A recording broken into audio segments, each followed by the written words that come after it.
Ma'am क्या कर रही हो आप? क्या कर रही हो मतलब? इधर आओ। क्या है ये? अपने तिरंगे का अपमान। मैंने नहीं रखा इसे। हिंदुस्तानी फौजी की आंखें बाज से भी ज्यादा तेज होती है। चलो मान लिया आपने इस झंडे को यहाँ नहीं फेंका, पर उठा तो सकती थी ना। ओ फौजी सुन, ज्यादा ज्ञान मत दे, औकात में रह अपनी औकात में ही हूँ। अगर मेरी आंखों के सामने कोई तिरंगे की बेइज्जती करेगा ना तो आंखें निकाल लूंगा मैं उसकी। क्या सिर्फ हम फौजी का ही कर्म है तिरंगे की हिफाजत? ये कोई ऐसी वैसी चीज है क्या? अपने देश की आन बान शान है ये, और तिरंगे की हिफाजत सिर्फ फौजी का कर्म नहीं बल्कि हर हिंदुस्तानी का फर्ज है।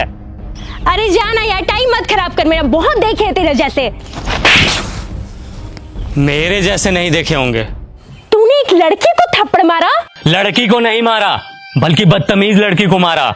हमें यह नहीं सिखाया जाता कि किसी बेगुनाह इंसान पे अपना हाथ भी उठाया जाए, लेकिन इतना तो तुम्हें भी पता होगा कि अगर कोई इंसान हमारे तिरंगे की तरफ आंख उठा करके भी देखेगा तो हिंदुस्तानी फौजी आंखें निकाल लेगा उसकी। फौजी होने का बड़ा घमंड है तुझे, औकात ही क्या है तुम्हारी? घमंड नहीं, फौजी होने का बहुत ही ज्यादा घमंड है मुझे, और इतनी औकात ही मेरी काफी है। तुम जैसे लोग ना 25-30 हजार की नौकरी करके ही खत्म हो जाते हो, और देख मेरी औकात, 10 लाख की गाड़ी में घूमती हूँ। तुम घूमो 10 लाख की गाड़ी में, हमें 50 डिग्री गर्मी, -50 डिग्री ठंडी, तेज बारिश में भी बॉर्डर पे खड़े होकर अपने देश के लिए हंसते हंसते सीने पे गोली खाने में फक्र महसूस होता है। यही हमें सुकून देता है।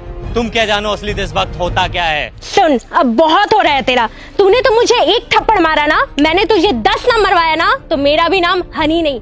मेरी दीदी यहाँ की डीएम है। रुक, अभी बुलवाती उसे। तू बस यहाँ से भागना मत। बिना डरे सीने पे गोली खाने वाले को थप्पड़ से डरा रही हो? फौजी हूँ, 1 इंच भी अपनी जगह से पीछे नहीं हटूंगा। जिसे बुलाना है बुला ले, मैं भी तो जरा देखूं उसे अपना देश प्रेम पहले दिखता है या फिर ये बहन। रुक, अभी समझ आ जाएगा।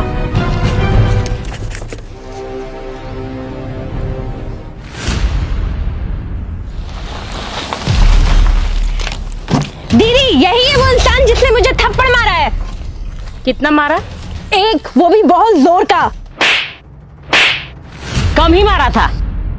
तुम एक फौजी के बारे में बुरा भला बोल रही हो, समझ में आता है ये कौन है? मैम सॉरी, बट शायद आपकी बहन कुछ ज्यादा ही मॉडर्न है। इसे तिरंगे की वैल्यू समझाने की जरूरत है।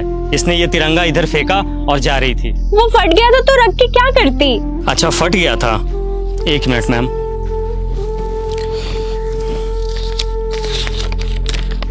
ये कितने का नोट है? 100 का। अब कितने का है?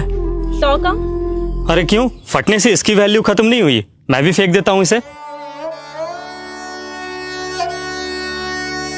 बड़े शर्म की बात है, एक नोट फट जाने के बाद भी अपनी वैल्यू नहीं खोता, चाहे वो 10, 20, 50, 100, 1000 कितने का भी हो। लेकिन हमारा तिरंगा जो अनमोल है वो फट जाने के बाद अपनी वैल्यू खो देता है। लोग इसे फेंक देते हैं। वाह। अब आपको कुछ बोलने की जरूरत नहीं है। आई एम सॉरी, मुझे सब समझ में आ गया है।